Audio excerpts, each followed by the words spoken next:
Δεν θα ξεχάσω ποτέ εκείνο το πρωί, ο ήχος που σου κόβει τα γόνατα πριν καν πατήσεις στη γη για τον αδερφό μου που ακόμα παλεύει.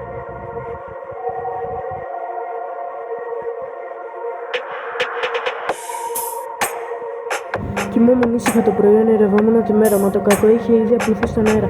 Με ξύπνησε η μάνα μου που έβγαζε στο τηλέφωνο ένας ήχος απόκοσμος, ένας πόνος τρομακτικός. Τρακάνανε τον αδερφό σου, μου είπε όταν τη ρώτησα τι έγινε.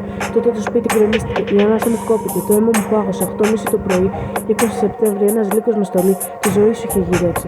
Πήγαινε στη δουλειά σου, αδερφέ μου, με το μηχανάκι, τίμιος και καθαρός, μες στον κρύο σοκάκι. Κι ήρθε το περιβολικό, χωρίς μέτρο, χωρίς μυαλό, να σε ρίξει στην άσφαλτο, να σε αφήσει μισό. Μπλε φάρ που τυφλώνουν, σιρήνες της ντροπής, το έγκλημα το κρύβεται. Μα εμείς έχουμε φωνή. Χτυπήσατε τον αδερφό μου μαλάκες, τον άνθρωπο του μόχθου, και γίνατε οι δράστες του δικού μας φόβου. Ρεζίλη τη στόλη σας, που δεν ξέρετε τι θα πει ευθύνη. Ο αδερφός μου υποφέρει και η οργή μου δεν σβήνει. Στο κρεβάτι του πόνου τώρα δένει στη μάχη, με τα σημάδια τους πάνω σου.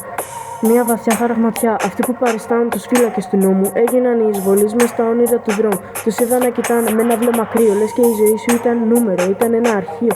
Ντροπή σε κάθε σήμα και κάθε περιπολικό που κυκλοφορεί ατιμόρυτο εκεί έξω. Με θράσος προκλητικό, μα εσύ είσαι παλικάρι, αδερφέ μου, άκουμε καλά. Θα σηκωθείς ξανά, θα κοιτάξεις πυλά. Και αν προσπαθήσουν να το πνίξουν, να το βγάλουν ατυχία, θα γίνω εγώ η φωνή σου, θα γίνω εγώ η ιστορία σου.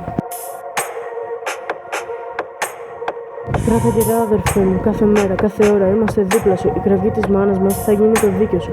20 Σεπτέμβρη, μέρα που δεν θα ξεχαστεί ποτέ.